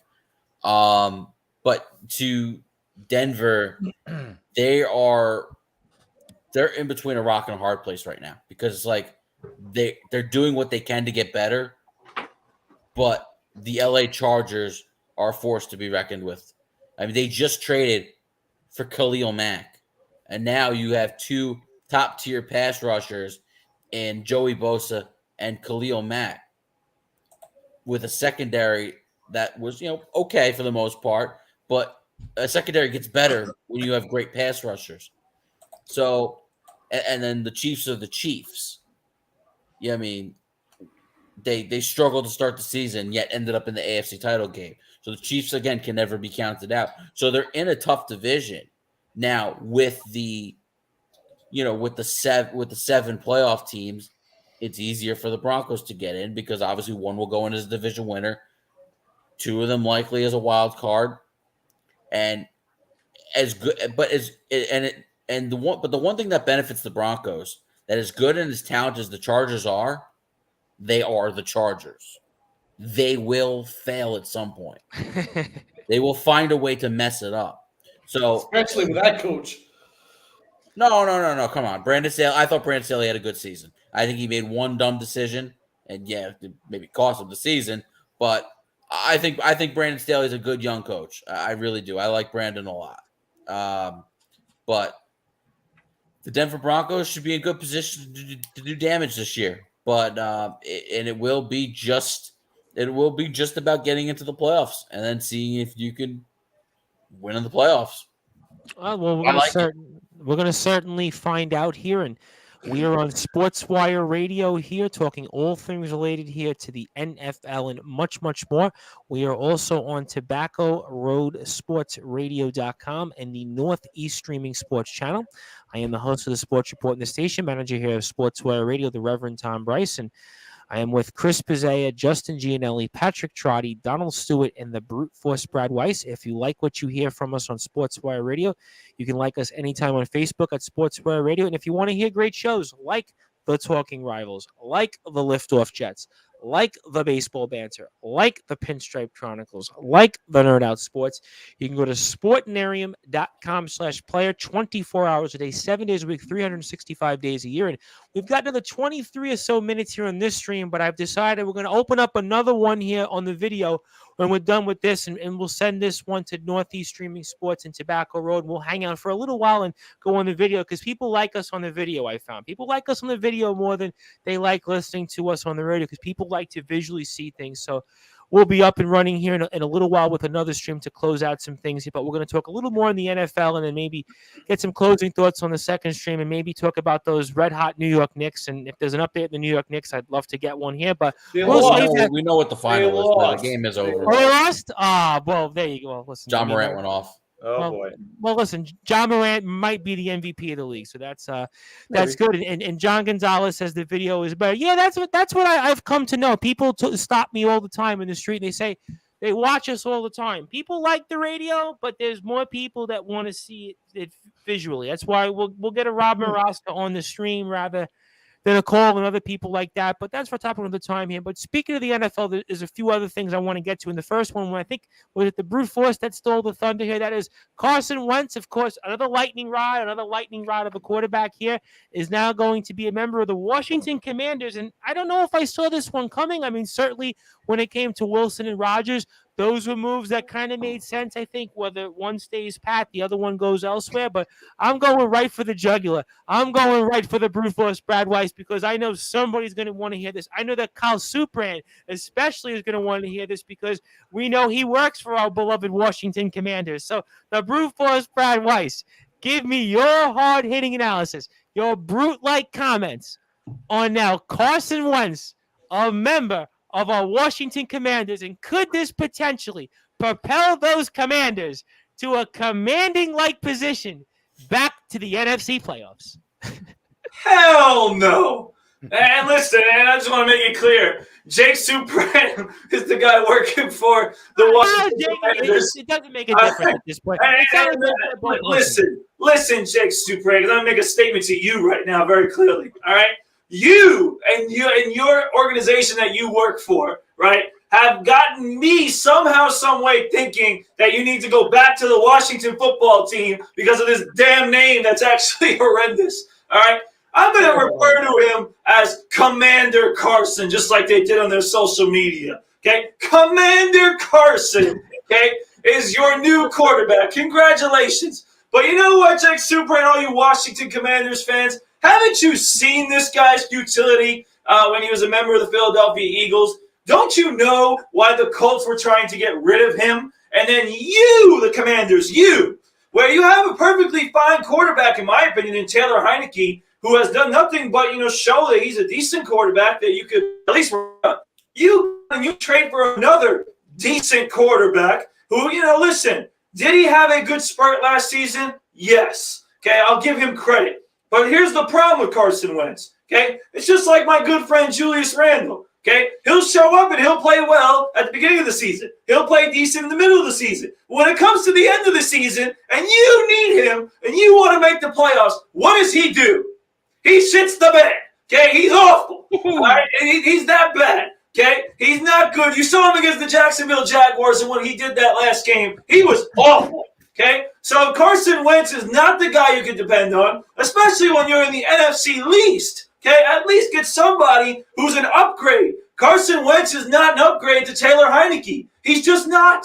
Okay, and you traded away draft picks. You helped the Colts in this deal. Okay, and we'll see, and this is going to be the biggest thing, is we'll see who the Colts end up getting because how are they going to upgrade? Because Carson Wentz is a decent quarterback. Are they going to upgrade? Who is available, all right, to upgrade for the Colts? Is it Deshaun Watson, who just supposedly is not getting any crime with what happened, which is unbelievable? Okay? Is it Deshaun Watson? Is it Jimmy G? Okay? We'll see who it is for the Indianapolis Colts. But also, ultimately, you damn Washington Commanders, I have no idea why you did this. This was dumb. And ultimately, it defines your name, the Commanders. Because now you got Commander Carson in the room. Let me get to some of the guys because I see everybody wants to chomp in here. And I will say one thing about Carson Wentz before I get some of the guys' take on it. I was listening to Mike Tannenbaum, obviously the ex-Jets general manager, and his take on Carson Wentz was, well, I mean, Frank Reich did an okay job with him. If you look at statistically his season up until those last two games, he had a pretty good year. So you can't necessarily pinpoint the season. That was Mr. T's take. That's not my take. His take was that you can't pin the whole season, one game on him. You look at his whole year. He was a pretty good quarterback. You could win with him. So that's one take. I mean, Donald, I saw your headphones kind of just jump out there, and I'm going to have you jump. Then I'm going to go to Chris next because Chris had also the other interesting facial mannerisms toward the brute force. But what do you make of this Carson Wentz in the Washington Commanders situation? Brute force is absolutely 100% right. Here's the thing about Carson Wentz. He was in the ideal situation in Indianapolis. It was a perfect situation with a coach that knew him back in Philadelphia. It was a perfect system for him, and he was average. And he actually completely collapsed at the end. He obviously now he was better than Daniel Jones, but that's another thing. But is he really that much of an upgrade over Heineke? I don't know. I guess, but for $28 million, no. Also, it's a terrible name. Oh my God! I mean, Give me a break, Commanders. I'm just going to call them the communists or the commissioners or the corn and the Well, how cobs. about the Washington Senators? What couldn't they have been the Senators again? I'm going to call them the Washington corn and the cobs. I mean, honestly, this is the dumbest name. So, I listen, but that's my point. Further exemplified that teams are desperate for quarterbacks, so they'll overpay for ones that are just semi-average. But remember, Indianapolis got rid of him thinking that they can get an upgrade. And that's something that Washington needs to remember. They got rid of a guy that they think that they can actually replace pretty easily. And Washington are like, oh, thank God, we got ourselves a quarterback. So there's levels here. So do Washington have the answer? 100% no. Is he better than Heineke? I would say a little bit, but he ain't the guy. No. All right. Well, obviously, we'll see if that pans out. And Chris, I kind of saw your facial mannerisms was second most interesting to me. So give me your thoughts on Wentz now as a Washington Commander. Yeah, I mean, Wentz wasn't that bad last year. He was probably a little better than average. I know he didn't end well, but his numbers, when you look at them, they were an okay year at the end of the day. I mean, 3,500 yards, 27 touchdowns, only 7 picks. See what I mean? Not bad. But he did have some bonehead moments during the season. So, is he going to make Washington better? That's the thing. I don't know. Is he that much better than Heineke or whatever? I don't know. That's going to be the big question. Obviously, in that division, he might be able to get them a little better, but I really don't know how much better he's going to be in Washington, because he was in like Donald said, he was in the perfect situation. He was back with Frank Reich. He had probably arguably he had the best running back in the league last year in Jonathan Taylor.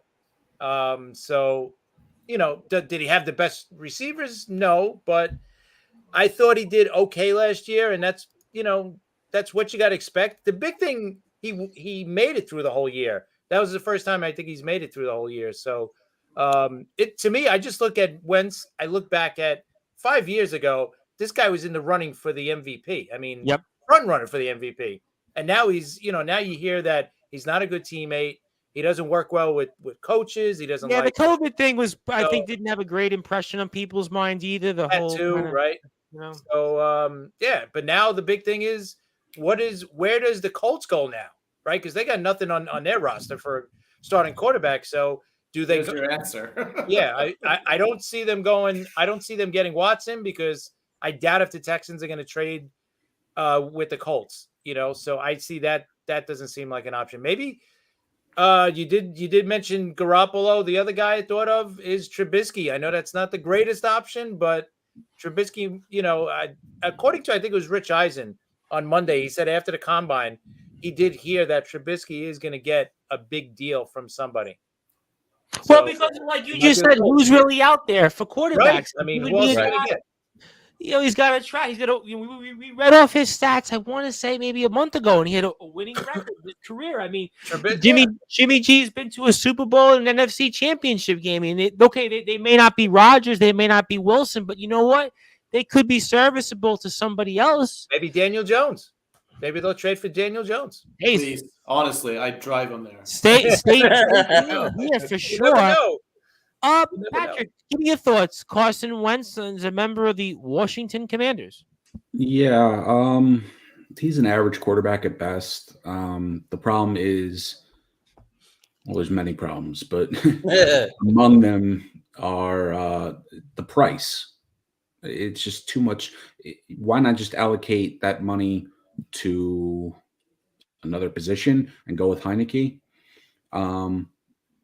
I mean, for 2 third-round picks, you might as well draft 2 quarterbacks, throw them into training camp, and see who develops better.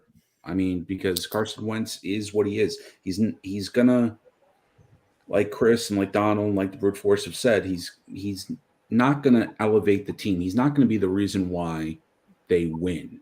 He's gonna be just another part of just another cog in the wheel, whatever you want to say. But he's not going to elevate the team and be that next level starting quarterback. we're talking about 5 years ago from Carson. Yeah, Wentz. 5 years is a long time. That's especially in the a NFL. long time in the That's NFL. significant now. So, I mean, for 2 third-round picks, not bad, but for his salary that they took on, way too much. Way too much. Well, in one sense, before I get to Justin, the brute force had made a good point a little while ago. Listen, look at the NFC and look at the AFC. If you are the Washington Commanders, you get into the postseason in the NFC. I mean, you got a chance maybe to do some damage. Maybe you can win a game or two. Maybe you get on a run and put your team in a franchise that really hasn't had much success since they won their last Super Bowl back in '91. It's been dry success to say there's a couple of playoff wins here and there and a few division titles, but maybe they look at it, and again, like the brute force said, the NFC least, and looking at that division, Philadelphia is not that impressive. Dallas is Dallas, and our Sportswire's Adam Schefter here, John Gonzalez says, I think it was a 3rd and a 6th round pick. Yeah, okay, maybe so, but what difference does it really make? I mean, Justin, Carson Wentz, Washington Commanders, I know your opinion on it, but for those who are watching, let's hear your opinion. Well, first of all, we got to single out Washington Commanders general manager Martin Mayhew and ask that he be removed from his duties immediately. Wow, you're really coming with some hot takes today. But listen to this though. The fact that you give up any assets for Carson Wentz is completely asinine. You got with the money that he's making, you got to be absolutely kidding me here. I mean, here's a guy who, and they won this game because of Jonathan Taylor against the New England Patriots, where he was 5 of 12 for 57 yards. Don't give me this. He didn't have to do much. They knew he couldn't do anything. The fact that he was in the perfect situation and in what they call a passing league, 2 games over 300 yards passing, 1 game over the final 6 over 200 yards passing. I mean, he was a hot mess at the end of the season. I'm sorry. The fact that Carson Wentz is a starting quarterback in the NFL, I think, is getting ridiculous. I mean, he is nothing more than a glorified backup at this point. 2017 is now way too long ago. I'm sorry. This is the NFL, not for bleeping long. I'm sorry. He has regressed so significantly that you giving up multiple assets for him to be your starting quarterback. Is he really that much better than Taylor Heineke, that you trade away multiple draft picks and agree to take on his full salary? I mean, that might be one of the dumbest things I've seen in years. And he no longer has Jonathan Taylor. And this is no disrespect to Antonio Gibson. I think Antonio Gibson is a very fine running back in the National Football League. But he does not have Jonathan Taylor anymore. He is going to morph back into a trash can, and he's going to morph into a team that's going to probably be fighting for the first pick next year. And then they're going to see if they can get a quarterback in the 2023 draft. Justin, have you seen some of his deep throws? The balls would die. His balls would die. His deep throws His arm is horrible. And guess what? And Michael Pittman early in the year was having a breakout season. Mm-hmm. T.Y. Hilton, when he was on the field, was making plays. But he's always hurt, but Pittman's good. Yeah. But as you saw the season crash down, his season crashed down. The receivers weren't making the plays anymore because he wasn't getting him the ball. I mean, he declined so fast during the season alone. Yeah. I mean, how do you explain? I mean, just how do you explain going 16-27 for 148 yards in a must-win game against the Las Vegas Raiders on your home field? You know the game plan. You know the game plan by the Las Vegas defense is to stop Jonathan Taylor. You got to go out there and win the game. If you're a franchise quarterback, you got to rise above it. He didn't.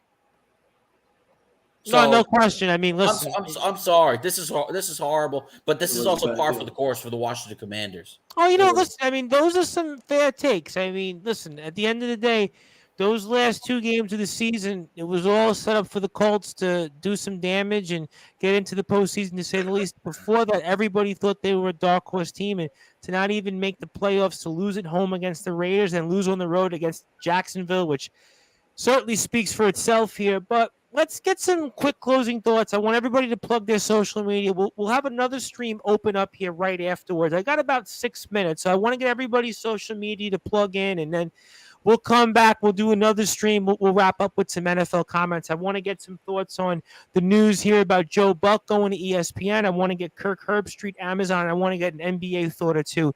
So, but let me get everybody's closing thoughts here. So very quickly, I've got about 6 or so minutes, maybe even less than that. Chris, give me social media, quick thought or two. We'll open up another stream here for social media here right afterwards. Yeah, you can catch me on Twitter, CP7NY. You can catch me with Patrick. Monday will be a new episode of Talking Rivals. We're going to be talking about baseball coming back, hopefully a bunch of free agent signings as well and trades. And you could also catch me on the Liftoff Jets podcast with Sharman, probably Wednesday. Okay, looking forward to all that. Obviously, CP7NY as well, Twitter and Instagram. So, Liftoff Jets and Talking Rivals also on Twitter. Justin, plug social media. Very quick thought, and floor is yours. Hey, quick thought. I'm glad baseball's back, and baseball banter will return when I have a day that I'm not actually working. But look, follow me on my personal Twitter at JGNelly12.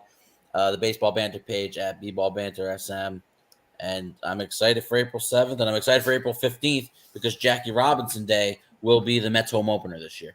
Oh, very nice. Looking forward to all that. Always excited for Jackie Robinson Day. Always loved that setup there. So we can also follow the baseball banter and Justin Gianelli as well on Twitter. Good stuff from you, Justin.